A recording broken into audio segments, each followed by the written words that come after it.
नमस्कार, आप देख रहे हैं कोट न्यूज़ बुलेटिन। कोटपुतली नगरपालिका चुनाव के लिए चुनाव चिन्हों का आवंटन हो चुका है। चुनाव प्रचार जोरों पर है। अभी वोट डाले जाने में 5 दिन का समय बचा है, लेकिन सारा शहर पोस्टर बैनरों से पाट दिया गया है। हर गली, हर दीवार पर सिर्फ चुनावी पोस्टर ही नज़र आ रहे हैं। ऐसा लग रहा है जैसे किसी को आचार संहिता के पालन की चिंता ही नहीं है, न ही किसी उम्मीदवार को प्रशासन का डर ही है। कोटपुतली प्रशासन भी जैसे सुस्त पड़ा है।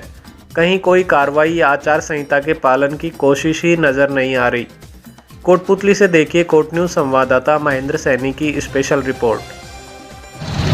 कोटपुतली में नगरपालिका चुनाव 11 दिसंबर को हैं। अब महज 5 दिन बचे हैं और चुनाव प्रचार जोरों पर है। हम किसी भी गली मोहल्ले में, किसी भी सड़क पर जा रहे हैं, भयंकर रूप में पोस्टर बैनर लगे हुए हैं। सभी कैंडिडेटों ने कोई कसर नहीं छोड़ी है। लेकिन एक सवाल यहाँ मेरे दिमाग में कौंध रहा है आज कि लिमिट जो चुनाव प्रचार, जो चुनाव खर्च की लिमिट है आचार संहिता के तहत, वो सिर्फ 1 लाख रुपये है। लेकिन जिस तरीके से हम पोस्टर बैनर गली मोहल्लों में देख रहे हैं, उससे लग रहा है जैसे 1 लाख रुपये तो 1 दिन में या 2 दिन में ही खर्च हो रहे होंगे। और कई लोगों से हमने बात करी कोटपुतली में, तो उन लोगों का मानना था कि ऐसा पहली बार है जब इतनी ज़्यादा प्रचार सामग्री वो देख रहे हैं और इतना ज़्यादा खर्चा।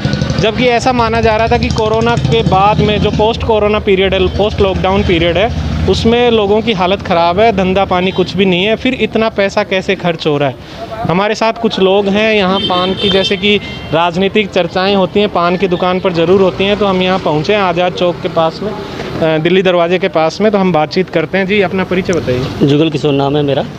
तो आप ये जो इस बार चुनाव को क्या पिछले चुनावों से किस तरह से अलग देख रहे हैं? इस बार चुनाव में होने को तो लॉकडाउन बताया जा रहा है, पर लॉकडाउन जैसा समीकरण दिख नहीं रहा है।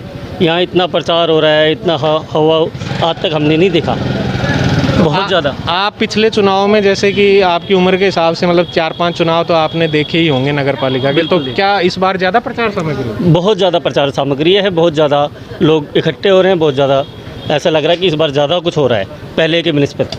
जबकि कोरोना के बाद सभी केंद्र सरकार और राज्य सरकार बार बार अपील कर रही हैं कि भीड़ भाड़ न करें, और जैसे कि धंधे पानी बिजनेस में कहा जा रहा है कि कम है, कमाई कम है, फिर भी इतना खर्चा कैसे? आप अपना परिचय बताइए। बुर्जी चंद सैनी जी, तो आप इस चुनाव में क्या प्रचार सामग्री और लोगों की भीड़ किस तरह से देख रहे हैं? अथाह भीड़ है और अथाह पैसा खर्च किया जा रहा है इसमें, और न ही कोई मास्क वगैरह का पालन हो रहा है, और ये विधानसभा से ज़्यादा माहौल लग रहा है कि पैसे खर्च हो रहे हैं। बिल्कुल, वास्तव में मैं भी कई जगह घूमा, कई जगह की तस्वीर आप कोट न्यूज़ में देख रहे हैं। जैसे कि विधानसभा चुनाव में भी इतना माहौल नहीं होता होगा जितना इस बार नगरपालिका चुनाव में है।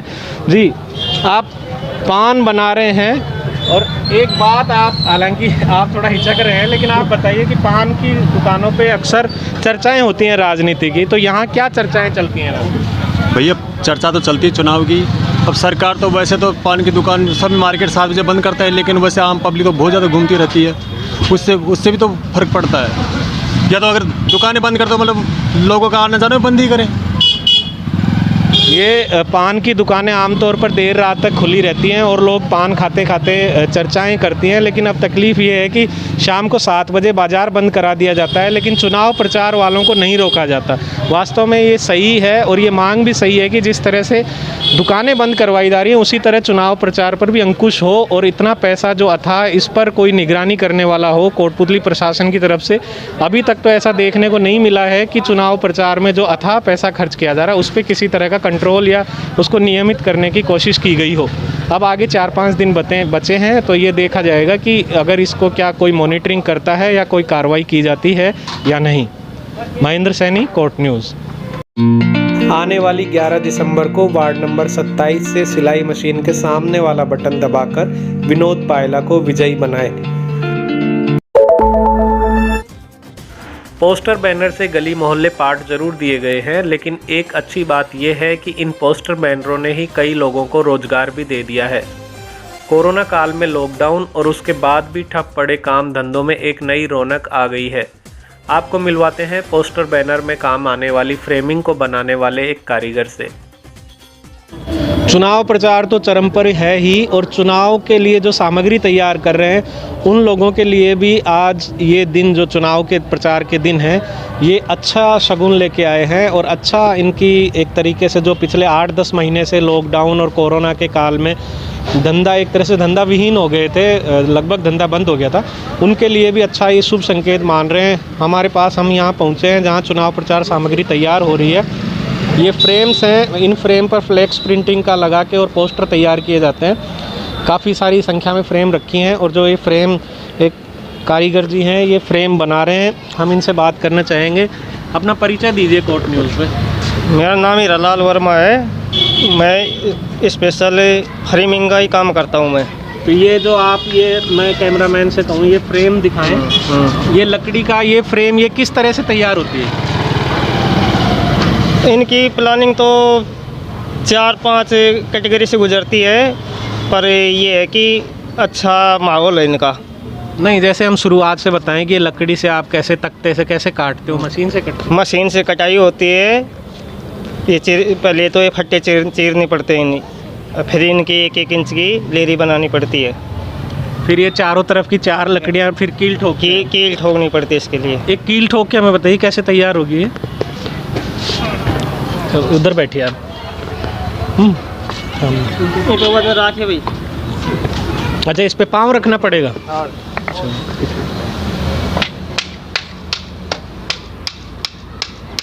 अच्छा, ये कील ठोक दी, अब इसके बाद क्या होगा? बस तैयार है ये फ्रेम, और इन पे ये बस फ्लैक्स लगाने की जरूरत है। जैसे वो पोस्टर है, ये पोस्टर तो ये कोई और लगाता है? ये कोई और लगाता है। ये मतलब जहाँ प्रिंटिंग होता है वो लोग? प्रिंटिंग लाइन वाले करते हैं ये काम। तो ये लगभग कितने का पड़ता है एक पोस्टर? ये लगभग 35-40 के बीच में पड़ जाता है। मतलब 35 रुपये का है? अच्छा, ये तो सस्ता है या महंगा है? ये क्या लकड़ी वाली सस्ती है, लोहे की फ्रेम महंगी होती है। अच्छा, तो का फर्क है इनमें। तो अभी कोरोना के टाइम तो शायद आपका धंधा भी बंद ही होगा? बिल्कुल डाउन। तो जो कारीगर मजदूर थे उनको आपने घर से पेमेंट किया? घर से 50% घर से ही देना पड़ा उनको। तो अब कैसा लग रहा है? अब चुनाव के बहाने ही सही? अब ये लगभग मजदूरी निकल गई, मजदूरों के भी प्लस में हमारी भी। तो अब काफ़ी काम आ रहा है आपके चुनाव? हाँ, चुनाव में बहुत बढ़िया काम था। तो कोई जैसे काफ़ी सारी फ्रेम है, कई लोगों के आपने ऑर्डर लिए हैं, तो क्या कोई कोटपुतली प्रशासन की तरफ से भी कोई देखने वाला है कि कितना काम हो रहा है? नहीं।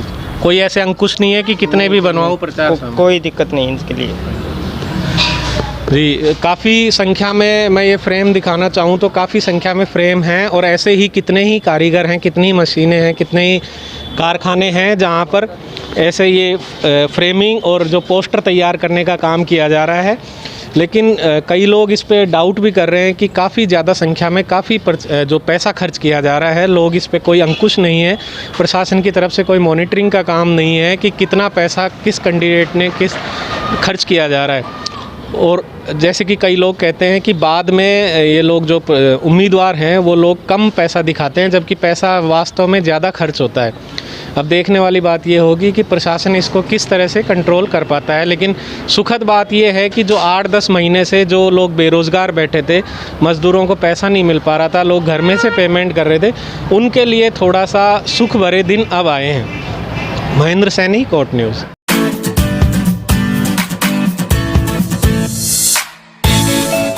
राज्य मंत्री राजेंद्र सिंह यादव ने कहा है कि एकजुटता के साथ ही हमारा क्षेत्र विकास के पथ पर अग्रसर होगा। वे आज द्वारिकपुरा में 1 करोड़ 48 लाख रुपए की पेयजल योजनाओं का शिलान्यास करते वक्त बोल रहे थे। योजना के तहत यहां 1 टंकी, 2 ट्यूबवेल और 15 किलोमीटर की पाइपलाइन का निर्माण करवाया जाएगा। इससे ग्रामीणों को पीने के लिए स्वच्छ पेयजल यथासमय उपलब्ध हो सकेगा। समारोह को संबोधित करते हुए यादव ने कहा कि क्षेत्र के विकास में वे सभी जाति, वर्गों, धर्मों और समाज के लोगों को साथ लेकर चल रहे हैं। इस दौरान ब्लॉक कांग्रेस अध्यक्ष Chitarmal Saini, JN Hansraj Gurjar, BL Yadav, Virat Yadav, Vikram leader, Prithvi Singh Shekhawat समेत कई गणमान्य लोग मौजूद थे। इसके अलावा राज्य मंत्री ने आज कोटपुतली कस्बे में अर्धसैनिक बलों की CSD कैंटीन का उद्घाटन भी किया। कोटपुतली ब्लॉक में आज 3 नए कोरोना पॉजिटिव मिले हैं, जबकि एक पेशेंट ऐसा है जिसकी लगातार दूसरी रिपोर्ट पॉजिटिव आई है।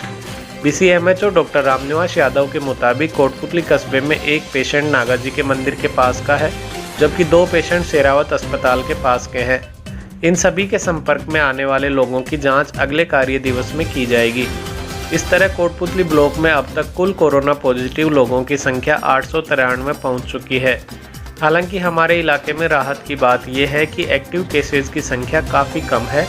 फिर भी जब तक दवाई नहीं आ जाती हमें बिल्कुल भी ढिलाई नहीं बरतनी चाहिए। कोट न्यूज़ एक बार फिर आपसे अपील करता है कि मास्क लगाएं और भीड़ भाड़ से बचें। नए कृषि कानूनों के खिलाफ दिल्ली में पड़ाव दे रहे किसानों को अब राजस्थान में हमारे इलाके से भी व्यापक समर्थन मिल रहा है। शाहजहाँपुर बॉर्डर पर जमे किसानों को समर्थन देने आज जयपुर के पूर्व जिला कलेक्टर जगरूप सिंह यादव पहुंचे। यादव ने कहा कि सरकार को किसानों की बात माननी चाहिए और जबरन थोप दिए गए कृषि बिलों को वापस लेना चाहिए। शाहजहाँपुर बॉर्डर पर कोटपुतली, पावटा, बहरोड के अलावा दूदू, चित्तौड़गढ़, करौली, बारां और आधा दर्जन अन्य जिलों के किसान भी इकट्ठा हैं। इस महापड़ाव को सामाजिक कार्यकर्ता राधेश्याम शुक्लावास और पावटा क्षेत्र के रामोतार गढ़वाल, पूरण यादव, दिलीप पहलवान और अन्य लोगों ने भी संबोधित किया। स्थानीय लोगों की तरफ से किसानों को भरपूर समर्थन मिल रहा है। किसानों ने दोपहर का भोजन भी आज सड़क पर ही किया। वापस लेना होगा। जब तक ये हमारी बात नहीं मानी जाएगी हम सब यहीं डटे रहेंगे। जय किसान, जय जवान। इधर रघुनाथपुरा गांव में होटल हाईवे प्रिंस के पास नेशनल हाईवे पर अवैध रूप से कट बना लिया गया है। इस कट की वजह से हर वक्त हादसे का डर बना रहता है। आए दिन यहाँ हादसे होते भी रहते हैं।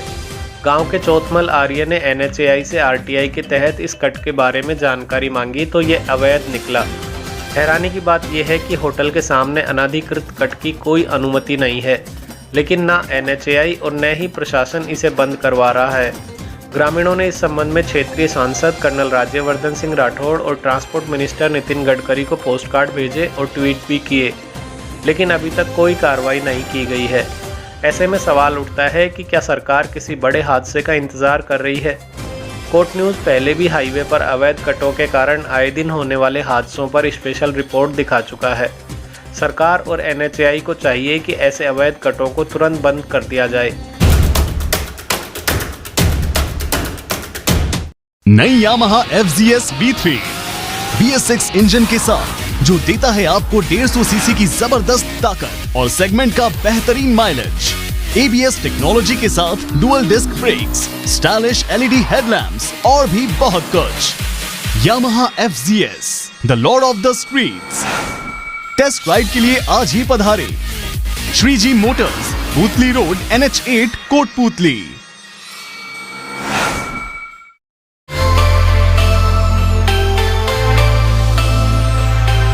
अब घर बैठे मंगवाएं अपना मनपसंद खाना अपने फेवरेट होटल RTM से।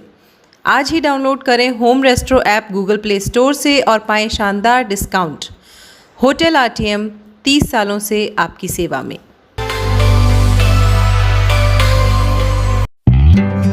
ताज़ा तरीन अपडेट्स के लिए हमारे फेसबुक पेज को लाइक और फॉलो कर लें। साथ ही यूट्यूब पर कोट न्यूज़ चैनल को सब्सक्राइब कर लें। वीडियो को लाइक करना भी न भूलें। फिलहाल के लिए इतना ही। नमस्कार।